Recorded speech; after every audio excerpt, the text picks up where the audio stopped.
Let's add an ACF front-end form to our WordPress website in a way that it'll work with Elementor or Gutenberg or Divi or whatever other page builder you might be using, because we're going to do it with a shortcode.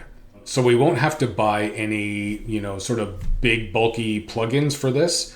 And it's actually the reason why I did this for the first time was because a client was using a popular front-end form plugin to work with their Elementor website.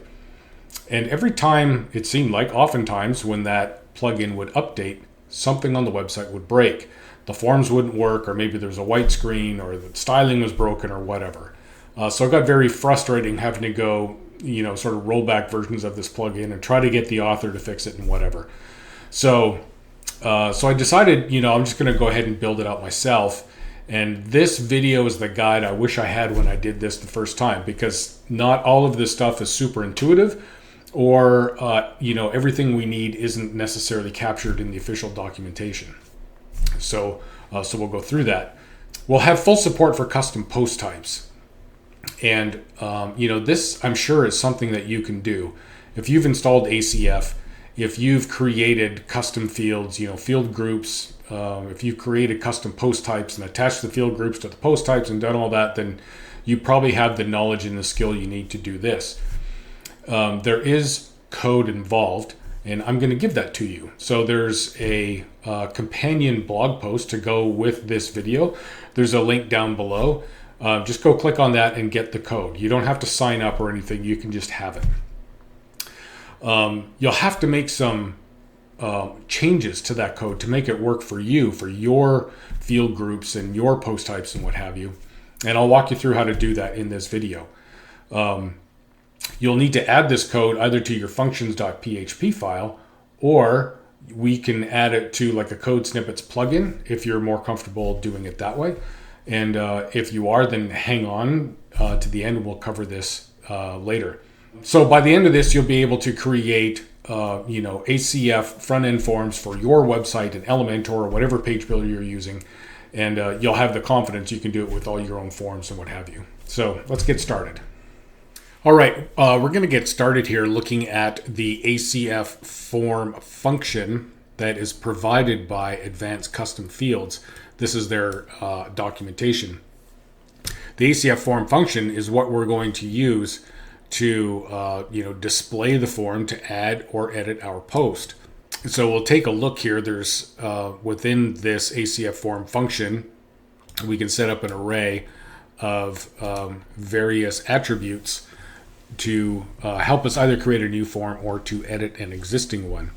So if we provide a post ID, then we're going to update the post that has that ID.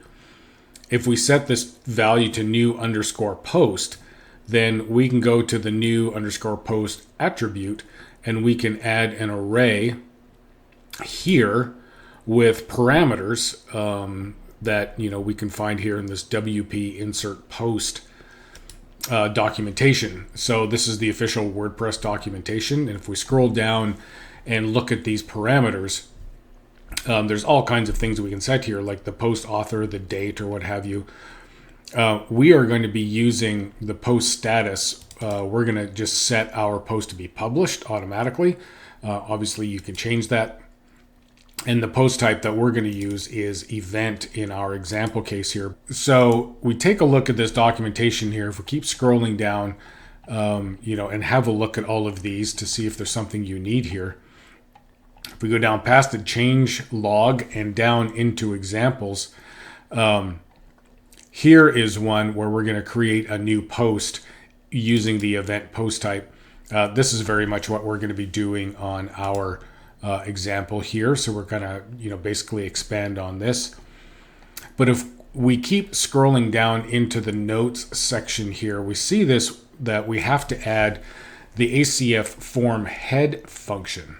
And if we don't, the ACF form function up above, it'll display a form, but it's not going to process the form when you submit it. So it's this ACF form head function that actually handles that task. So we need to place this ACF form head function at the top of our page template before any HTML is rendered. Okay, so that's one thing we need to make sure that we take care of. So let's go over and take a look at some of the code here that we'll be providing. And again, you can just go download this code. This first section, I call it, add ACF form head. If you are putting all of this code into your functions PHP file, you would just, concatenate all of these together just into that one file. I just have them broken up here just for simplicity's sake. So let me run through this with you very quickly. The only thing you need to worry about here is to put in the slugs of every page that's going to have an ACF front-end form on your website. So in my case, I have an add event Elementor and an edit event Elementor and also an edit event Gutenberg page, because I want to show you that this will work with Elementor and this will also work with Gutenberg. So just put your page slugs into this array. Obviously, you can take out the ones that are here. It's very unlikely your pages are going to be named that. All right, so let's take a look at what happens here. This function just returns an array of these page slugs. This function checks to see that the current page that's being loaded, if that is one of the pages that's in this array. And if it is, it's going to return true, and if not, it's going to return false. This is just a Boolean return here. If it's true, if the page being loaded is one of our ACF front-end form pages, then we're going to execute this ACF front-end form function, right? And we're going to do it using the WP head hook, and we're going to do it with a priority of 1. And that's because if we recall the documentation, it says we have to have this before any HTML is rendered on the page. So this high priority, make sure it gets loaded very early, and this is what allows it to work with Elementor and some other page builders. And then again, if the page being loaded is one of our pages, then we need to on-queue ACF scripts and we need to on-queue the uploader. So we're going to hook into the WP on queue scripts hook here, and we're just going to run these two functions to make sure that these files are unqueued. Why do we need to do this?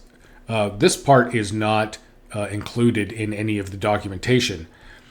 Now, normally, if we look at the documentation that ACF provides, their examples are all about creating a template in PHP for our website and including these functions. The ACF form head has to come before get header, and then we have the ACF form function itself.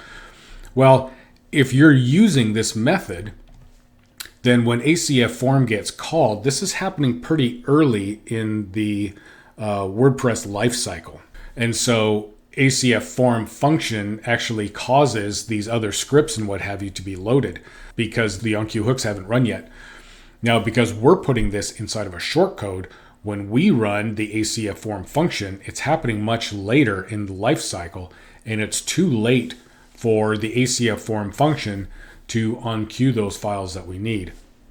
So again, this isn't really covered in the documentation here, but that's why we have these functions being run here when we onQ scripts to make sure it gets loaded for the pages that have an ACF front-end form. Okay, so let's take a look at our add post function now. The first thing that we have here is a check whether or not the current user can edit posts. Just to make sure that, if somehow some random stranger got to this page, that they wouldn't be able to add posts to our website. Because security is always a great idea. We have this dashboard page here on our website, so that's where the visitors would access a page called dashboard on the front end. Yours might be called something different. It might be Launchpad or whatever.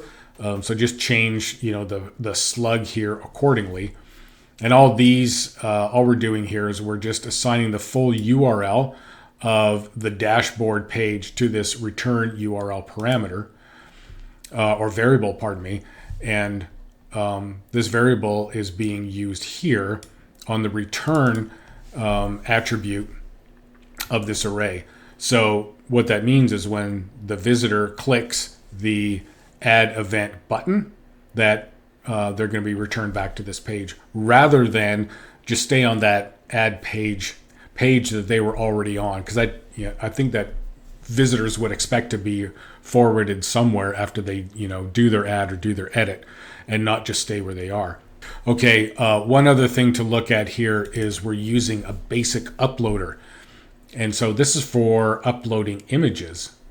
I found that folks get confused by the WordPress media default screens. So what this does, this just gives them the basic uploader so that if they click to upload an image, they just get a dialog pops up, shows them their file system, right? They pick the image they want, they hit the go button, and the image gets uploaded. All right, and then we need to get a group number. So we put the field group key in here, and also up here we need to put in our custom post type. So the three things we have to change here on this code are the slug for our return page, our post type, and our group key. So let's take a look at where we can get some of this stuff from. If we go to our back end of our website and we go to ACF, first off, I created the post type using ACF, and it's the events post type. And then in here, in ACF, also I created a field group called event. And the event field group is shown if the post type is equal to event, right? So this is the only place that this field group is going to show up. And the group key is right here. So we can just click to copy this, right? This ends in 89071. So if we go back to our code, here it is, 89071. This is the field group that we're going to be showing here on our page. So we'll take a look also at the edit post PHP here. So the first part of this is getting the post ID. If we're going to edit a post, we need to know the ID of the post that we're going to edit. And so the way we're doing this is with a URL, a get parameter called event_ID. So a visitor, though, can type anything they want into a URL parameter and submit it to us. So it's important that we sanitize that input, and it's also important we make sure that it exists. So if this event ID variable here, we're going to take the get parameter of event ID, and we're going to use the absint function here. This will always return a positive integer, or it will return 0. So whatever the visitor puts in, if it's just text, maybe trying to go after our database or something, if that's the case, this function will just return 0. And if they type in a number, like a post ID number, then this function will make sure that that is an integer rather than a text or a string type.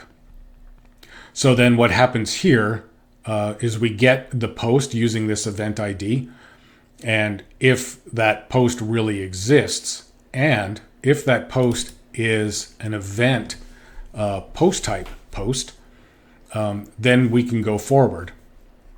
If that's not the case, then we're going to send people to, in our case, back to the dashboard page. But you can send them to a different place if they fail validation here. You can just send them back to the home page or something, or whatever you want to do.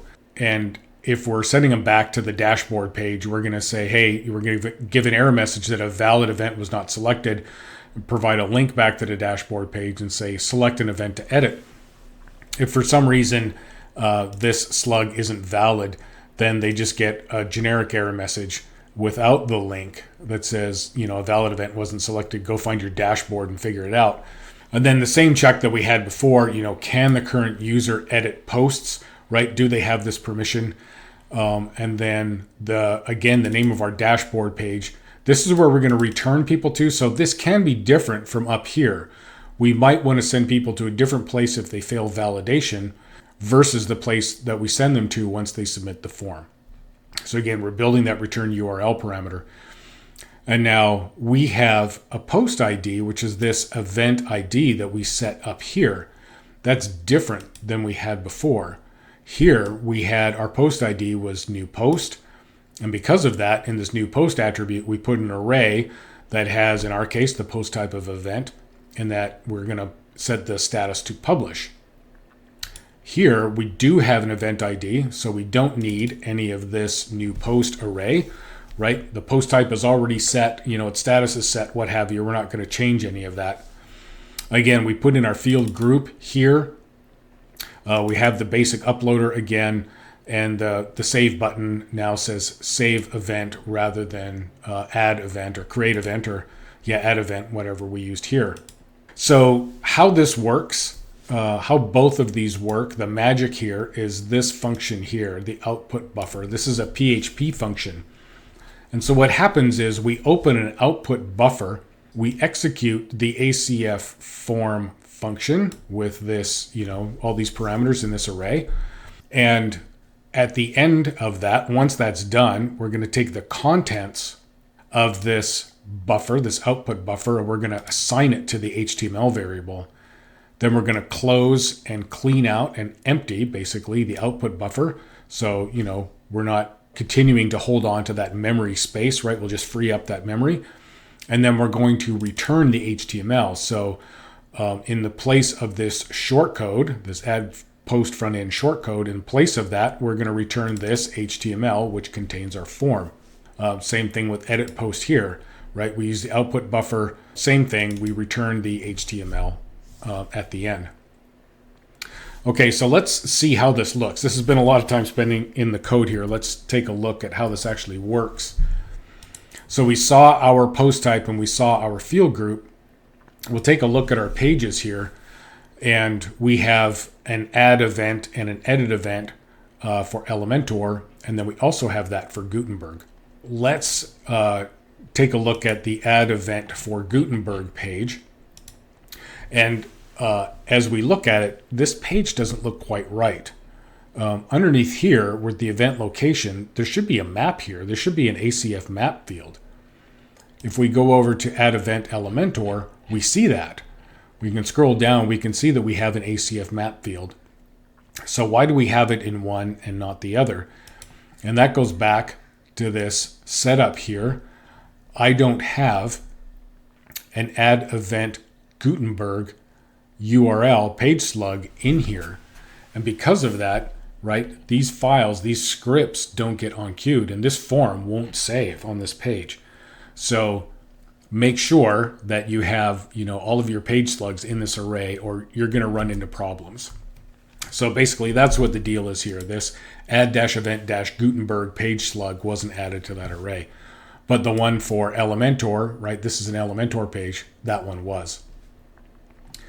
Okay, so let's add a post here.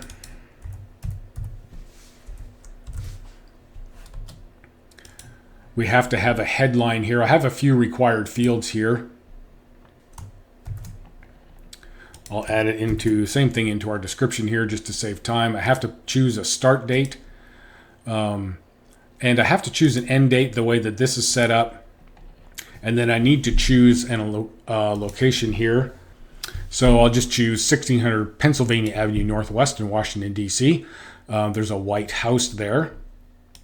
And then featured image. So we talked about this image uploader, right? So if I click choose file here, I just get my basic system dialog pops up. I'll pick a file, I'll hit open, and that will be uploaded. And then I also have for this this particular field group, a link to where you can get tickets. So I'll choose add event. This will get added in, and I get returned back to the dashboard. So once I'm on the dashboard here, again, I'm in Elementor. I can choose to edit an event. And don't mind that the title doesn't look right here. That's just something I didn't set up yet on the back end. But if we click to edit an event, look at the URL that pops up down here. It's the edit event Elementor page that we're going to go to, and it has that get parameter of event ID, and that equals a post number. So we'll click on that. And here we are, event ID, event underscore ID with our post number or a post ID. And that comes from here, right? We have this get parameter of event underscore ID. So if you need to change that to something else, this is the place to do it. And we got the ID from that URL parameter. So that's how we know that that's the form that we want to edit here. So again, we can make any changes that we want to make. Click to save the event. I can also edit the event in Gutenberg. We know that the add event page, I made that example where that wouldn't work, but